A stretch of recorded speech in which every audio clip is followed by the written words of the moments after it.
Alright, so in this video we'll be looking at two options that I use to capture and display through HDMI my PS2, and let's get into it. Alright, before we get started, I just want to clarify that there are other options and these may not be the best for you, but I'm just showing what I bought and try to compare them as much as possible. So first one we have is a pound HDMI link, or it's called HD link, I believe. And so you just plug this into your PS1 or 2, and you also plug an HDMI in on this end. It does require external power, but if you have the fatter PS2, you'll be able to plug that into the USB ports on the PS2 and it'll power it enough to get this working. So that's an option there, or you'll need to actually buy a brick for it and be able to power it through the wall. Now the other option I have here is this mess of the OSSC with a HD Retrovision component cable, which works with the PS2 and PS3. I'm not sure it works with the PS1. I'm not going to try it, but I will see if I can find anything, and I'll probably put that in the comments or in the description, so look out for that. And so with this, you do need to do a little adapting, which you can see here with adapting it to a headphone jack, the red and white cables. So if you're able to find a valid SCART cable, you'll be able to plug it in that way, and I believe that also carries audio, so you don't have to worry about that.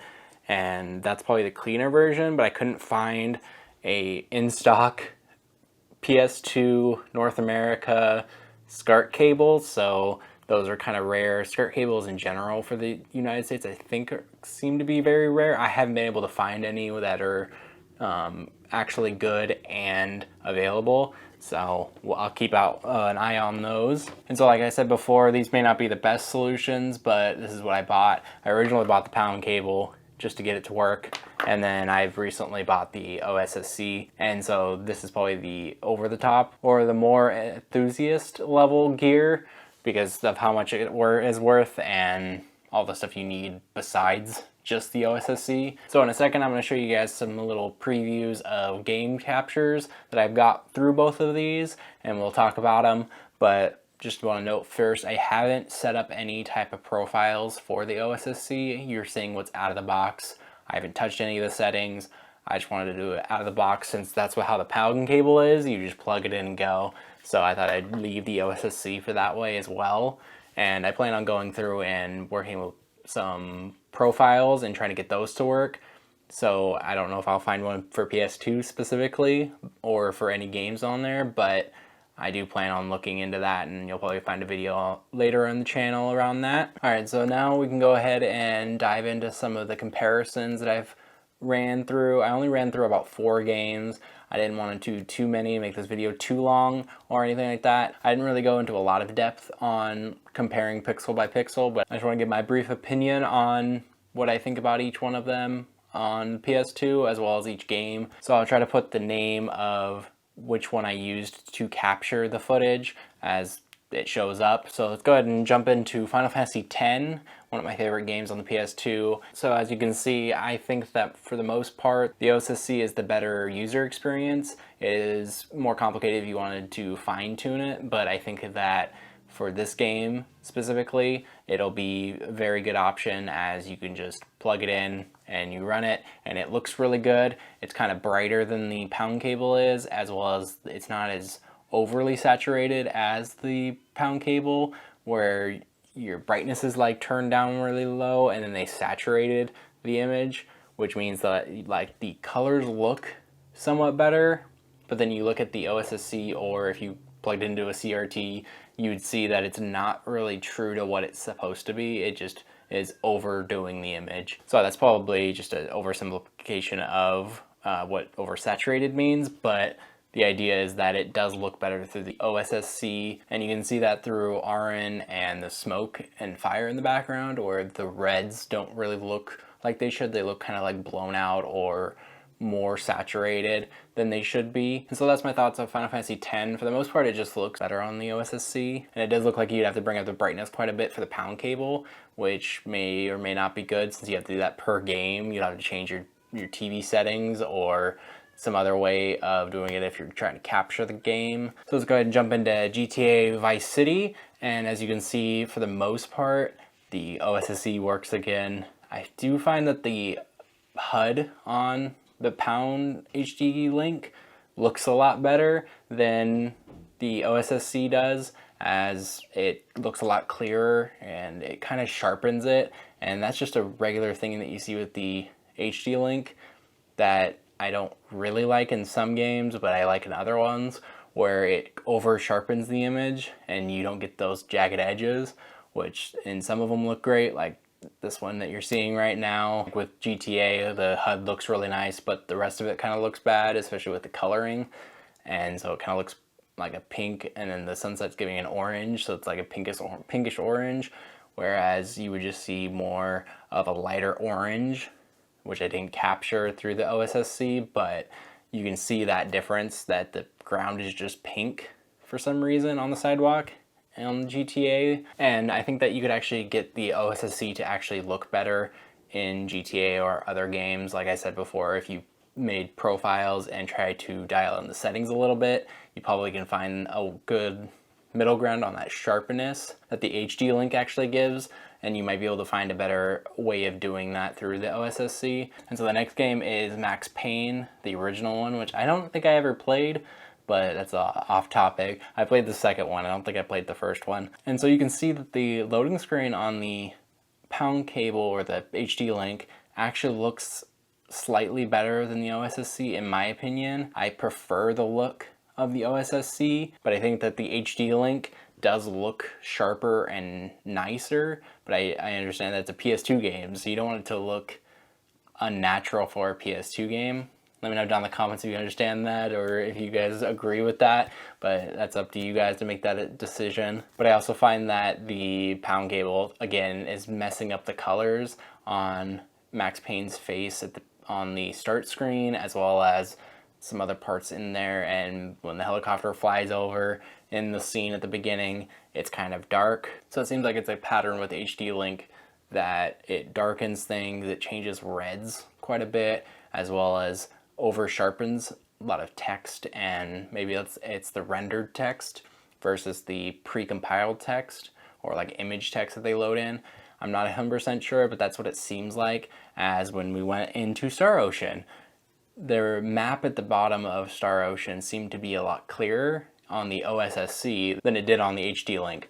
I'm not sure why that one works better, but then on GTA, that map and HUD looks better on the HD link rather than the OSSC.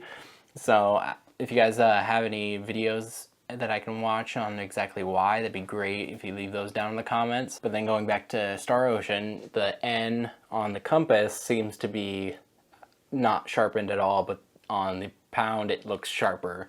So I'm not 100% sure what's going on there, because it's also very flip-floppy on the Star Ocean game. As you can see at the very top, there's a plant, and that is not very clear on the Pound, but on the OSSC it's very clear, or it looks better.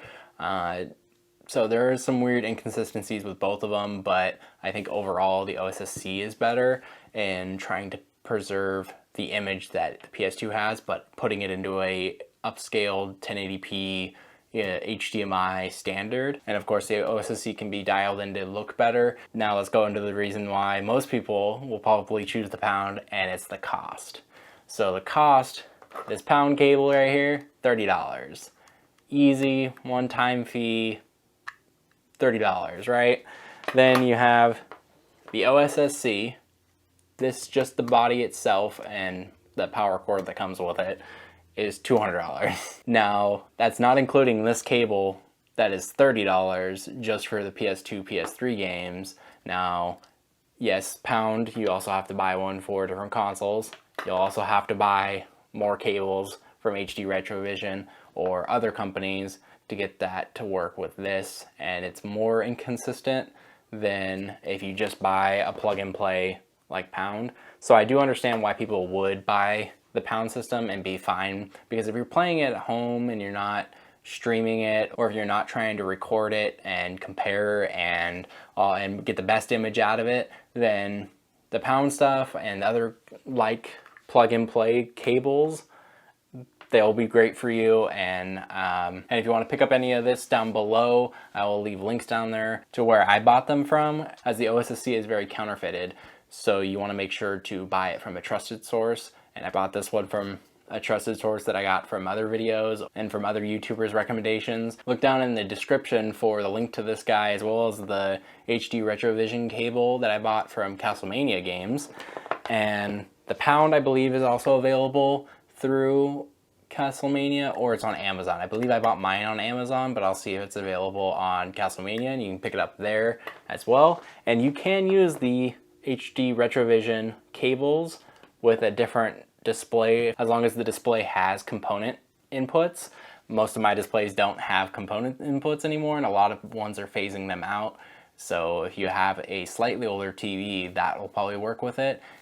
But the internal TV upscaler is going to kick in, and that may not be as good as the OSSC, and it's not as configurable. So you got lots of options. That's pretty much what it is, and at least this gives you a little bit of reference if you want to pick up the Pound cable, or if you want to pick up the HD Retrovision or the OSSC.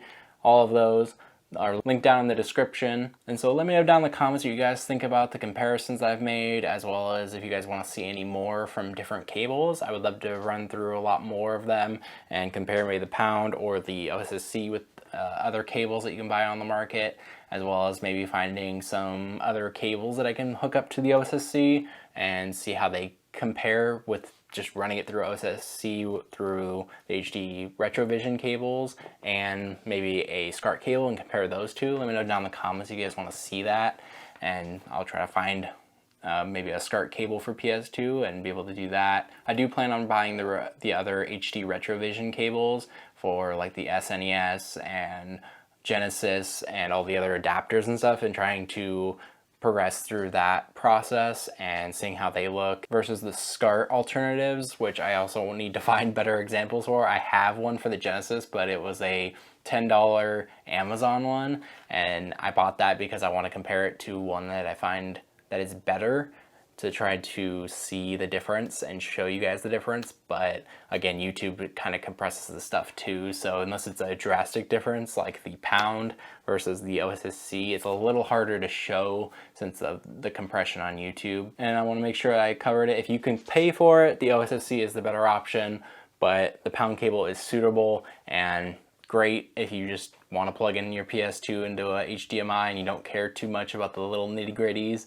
It doesn't look too bad if you don't have something to compare it to, and it's easier to use, so it's also a great option. Before we get out of here, like this video if you liked it, dislike if you don't, hit the subscribe button and then turn bell notifications to get notified when we upload new videos, as well as when I go live, as I've been going live on this channel. And make sure to join our Discord so you get notified when I go live if you don't want to have YouTube sometimes send it to you, as well as knowing when I actually go live. I will be posting my stream schedule on Discord so I can update it and be able to keep that up to date rather than having it just, you know, it's cemented in this video. So there's also links down there to Castlemania, to Glitch Energy, to a bunch of other affiliate links, Amazon affiliate links that I put down there. If you guys use any of those, they'll give a kickback to the channel so we can buy more gear and buy more just gaming stuff so that we can make videos for you guys. And much appreciated if you do use any of those links, or you guys can buy some merch. That merch link's down there as well, and there's a bunch of other links down there, so go ahead and check that out. And thank you guys for watching this video, and I'll see you guys in the next one.